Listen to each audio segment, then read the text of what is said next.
In September 1938, Time magazine ran a cover story about Rodgers and Hart entitled "The Boys from Columbia," writing that what was killing music comedy was its sameness, its tameness, its eternal rhyming of June with moon, and that Rodgers and Hart had decided it was not enough to be just good at the job.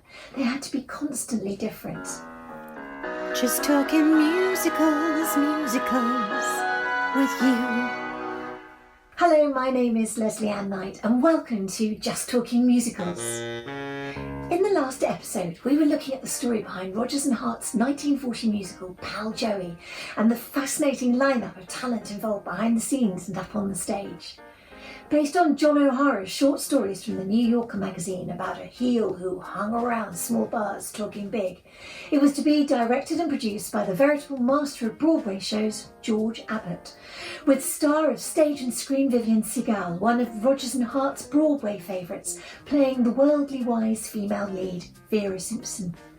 And lest we forget, this production had also signed up two up-and-coming young dancers, one in the ensemble by the name of Stanley Donen, and the other, noticed by Richard Rodgers for his brilliant dancing in a recent Broadway play, and so plucked from relative obscurity to play the lead, Gene Kelly. In September 1938, Time magazine ran a cover story about Rodgers and Hart entitled "The Boys from Columbia," writing that what was killing music comedy was its sameness, its tameness, its eternal rhyming of June with moon, and that Rodgers and Hart had decided it was not enough to be just good at the job. They had to be constantly different. 2 years later, and here they were, hitting that mark and aiming for something very different, especially for 1940. Final rehearsals and tryouts started in Philadelphia in early December. In his autobiography, George Abbott recalled, "We started rehearsals unsure of what the total effect was going to be. After a week, Bob Alton, the choreographer, said he wanted to quit, but Rodgers persuaded him to stick it out. Joe Milsner, the set designer, made a major contribution to the production. It cost $10,000 to build the set."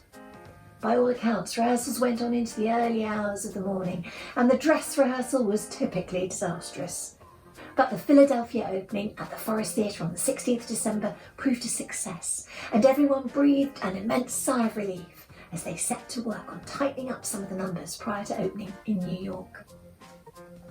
And so it was 9 days later that Pal Joey opened at the Ethel Barrymore Theatre on Christmas Day 1940, before one of the most distinguished first night audiences of the season, and according to Richard Rodgers, approximately one half of the first night audience applauded wildly, while the other half sat there in stunned silence. After the show, Larry Hart hosted one of his no-holds-barred parties, designed to while away the hours until the reviews came out. 3 years earlier, in 1937, the much-revered critic at the New York Times, Brooks Atkinson, had hailed Rodgers and Hart as composers at the top of their game, announcing that musical comedy had most probably met its masters. This would have meant a lot to anyone, but it was truly affirming for Hart.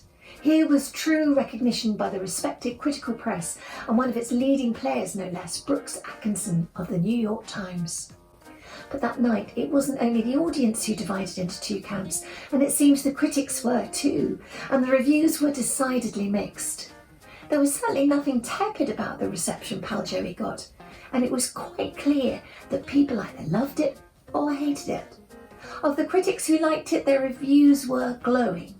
They greeted it like a major advance in musical theatre. Richard Watts from the New York Herald Tribune was delighted. Brilliant, sardonic and strikingly original, an outstanding triumph, done with such zest and scornful relish that it achieves real power. With Sidney B. Whipple from the New York World Telegram declaring it to be the first musical comedy book in a long time that's been worth the bother. But whose opinion was it that Larry Hart really cared about? The man who had declared them masters of their art in 1937, Brooks Atkinson, that's who.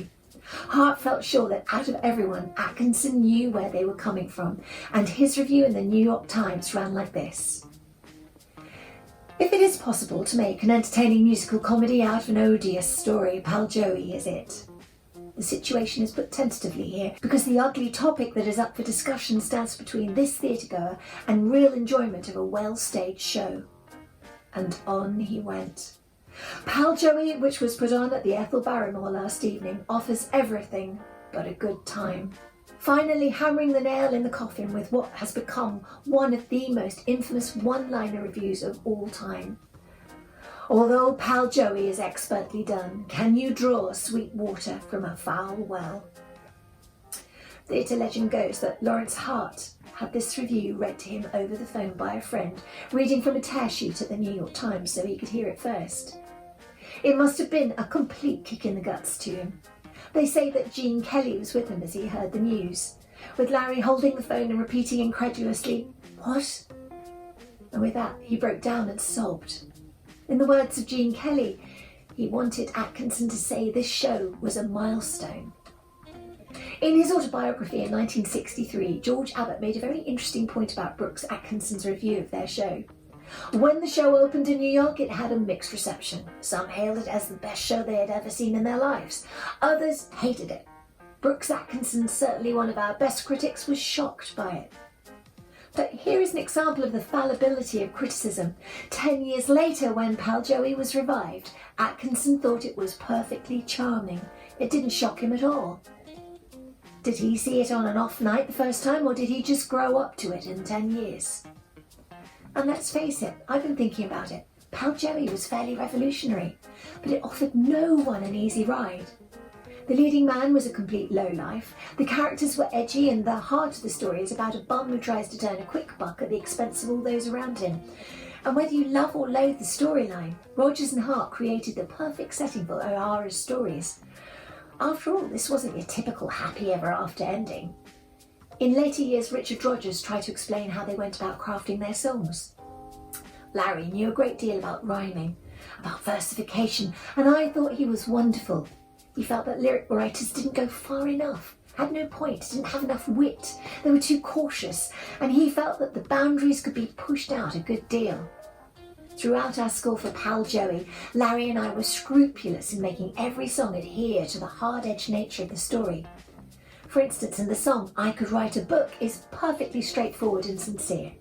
In the context of the plot, however, Joey, who had probably never read a book in his life, sang it for no other reason than to impress a naive girl he just picked up on the street. Here's another thing. Pal Joey opened on Christmas Day, one of the most important religious holidays of the year. In the 30s and 40s, unlike today, it was quite common practice for shows to open on public holidays like Thanksgiving and Christmas.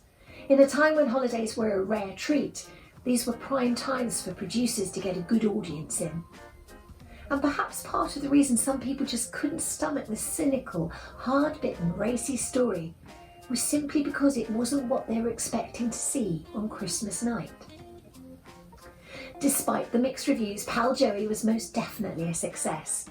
It went on to run for 374 performances and became Rodgers and Hart's most successful of all their shows to date. The combination of mixed reviews and the plain fact that it hadn't unequivocally been hailed a smash hit was to prove a bitter pill for Lawrence Hart, and it said he never really got over it.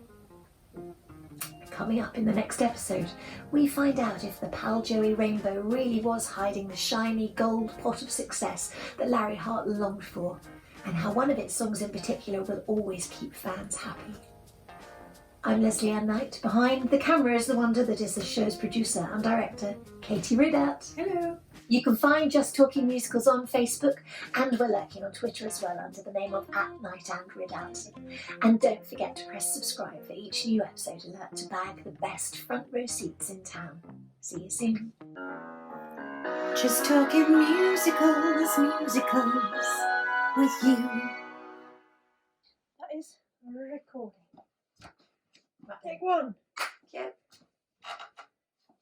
Ding, ding, ding, ding. Just talking musical. With you.